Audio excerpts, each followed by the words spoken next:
First of all, thank you, Dr. Shishlicki, and thank you to the Institute for this opportunity.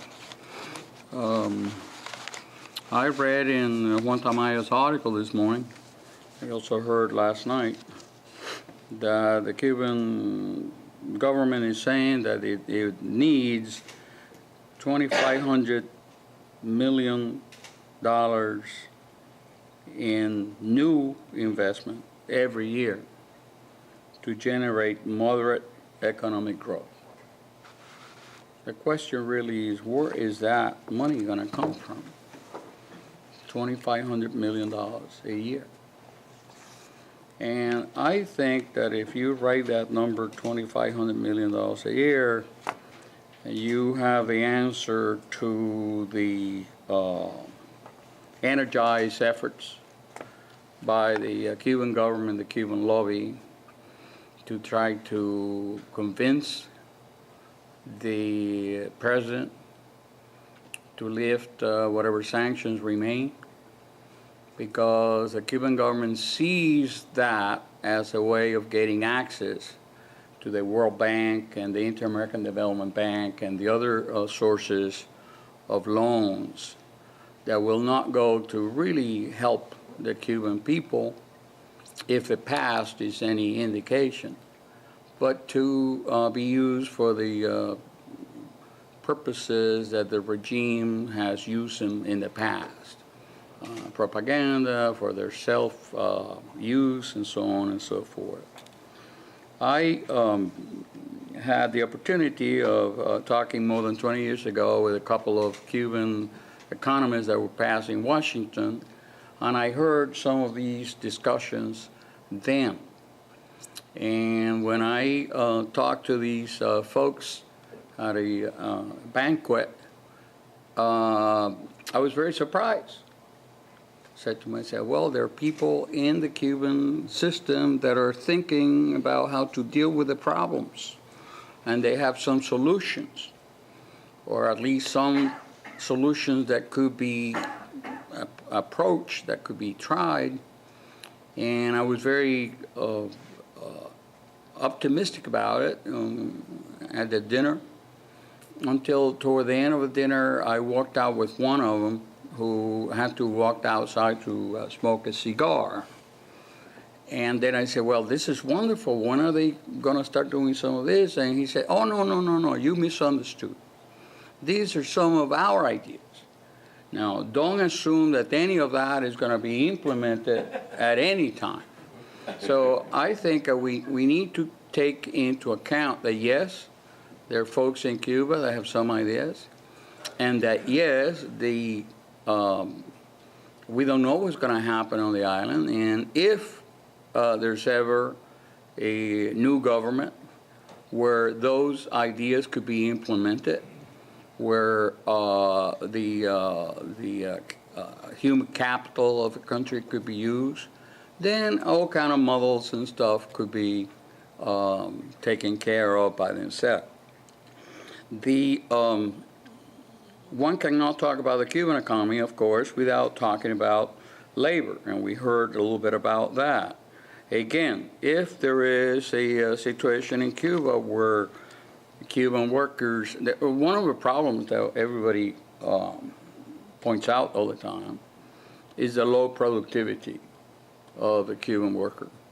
It's nothing new. In Poland, in the Czech Republic, and the Soviet Union, they used to say they pretend that they pay us and we pretend that we work.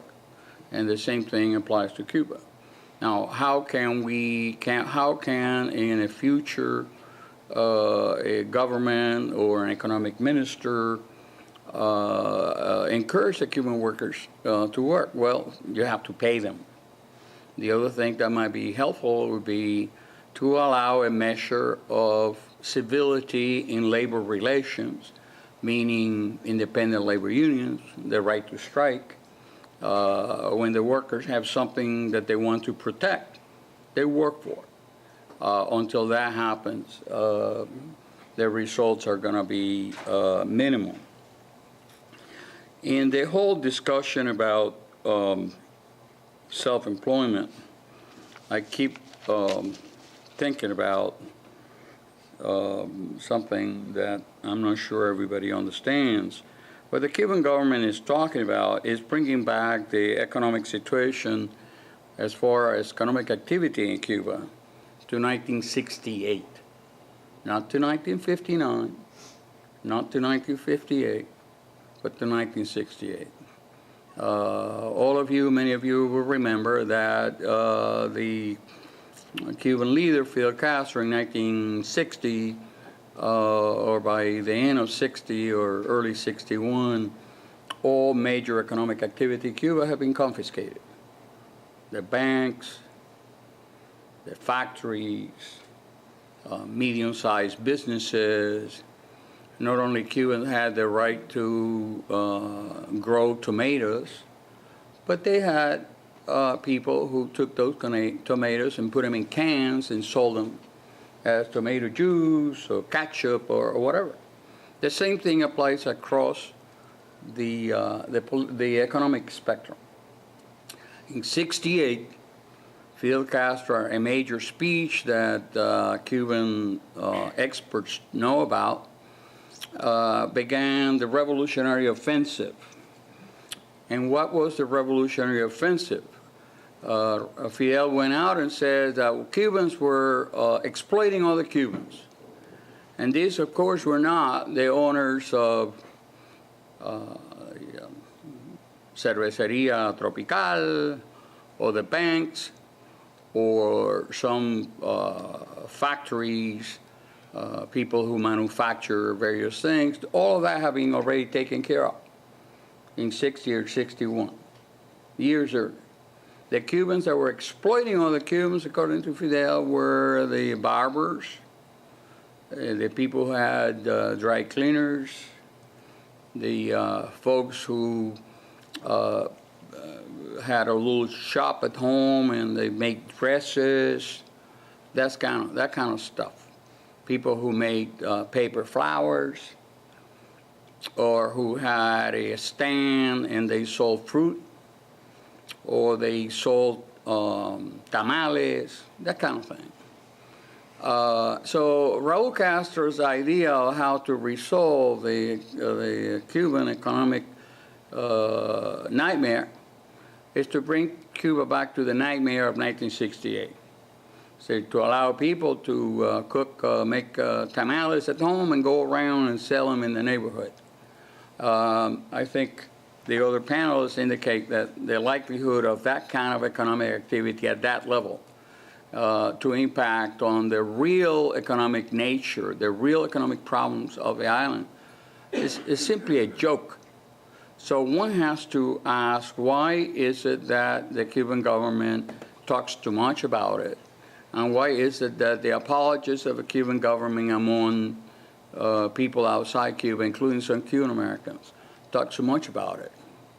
And the answer, from my point of view, is that the talk about the cuentapropistas is simply a way of trying to convince, again, the administration that, and the outside world, that significant economic reforms are taking place in Cuba and that things are getting better. Of course, that's the message to the outside world. The message to the inside world, to Cuba itself, as the folks who read Espacio Laical can tell you, is that Cubans have to be patient.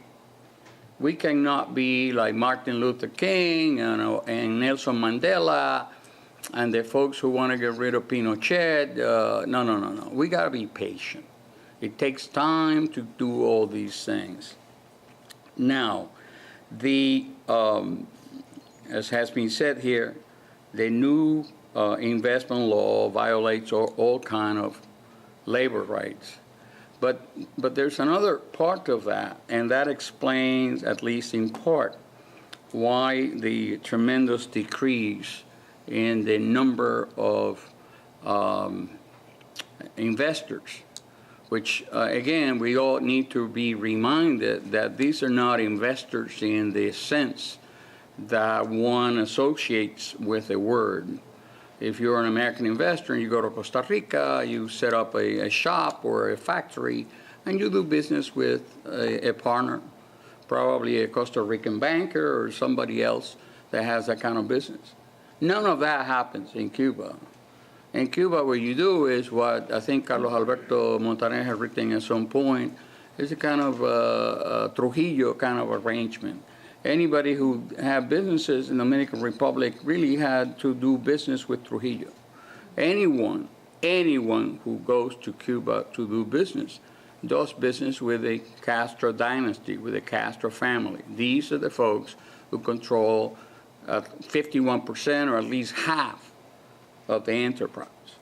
Now, if the government of Cuba wanted really to base the looking for the $2,500 million they need a year, they would encourage certain kinds of activities, economic activities within Cuba. But the problem with that is by doing that, they would be liberating the economic know-how of the Cuban people, but also their political aspirations. So that's what's holding it. There's a connection here between economic and politics that needs to be looked at from time to time. For example, there's no when a Costa Rican or someone in Chile is involved in the economy, that person can export and import, can sell abroad, can bring stuff in.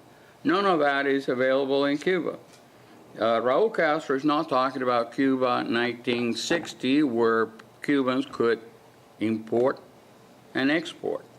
The sugar industry is an example of that. The motor, the engine of development of Cuba for over 200 years is no longer there. As far as labor and economics, the sugar industry has been destroyed. What happened to the workers? The government said that they would be retrained. That's the last time I heard about it. I don't know what the retraining is, allowing them to grow some tomatoes or something if they're in the countryside. That's basically what it is. Last night, I thought that there were only certain constraints for talking about food in Cuba. We all heard that the Cubans cannot slaughter their own animals. They go to prison. If you have a cow, you kill. You got to have a permit and all that. But it appears there's more than that. I was talking to someone from the Sierra de Cubitas, also a town called Minas in Camagüey, and they told me that I said, well, what do they grow? And said, well, we had a lot of oranges, and those were being taken care of by the high school kids that used to work on the fields. But since it was very difficult for the regime after a while to continue to feed the students, they're all gone. So now the government in that area has given the land with the orange groves to private people to grow. But the problem is that it's not for them to grow and sell. They have the right to grow and to sell to the government. They cannot just take those oranges and sell them. And some people have gone to prison for trying to do that. And so that even in something like oranges, the government is an obstacle to what would be a very, if you were doing that in the Dominican Republic, you have your oranges, you start selling orange juice, you start doing orange marmalade, you start exporting it. None of that is available in Cuba. Again, the Raúl Castro model is 1968. Let the Cubans be barbers, sell peanuts, and that kind of thing. That is not going to help the Cuban economy. What he wants to do is to use the discussion about the increase in the number of supposedly investors and self-employment to try to get around and convince the United States and others that significant changes are taking place And this is the time to lift the sanctions so that they could have access to international finances, basically to keep the regime afloat. Thank you.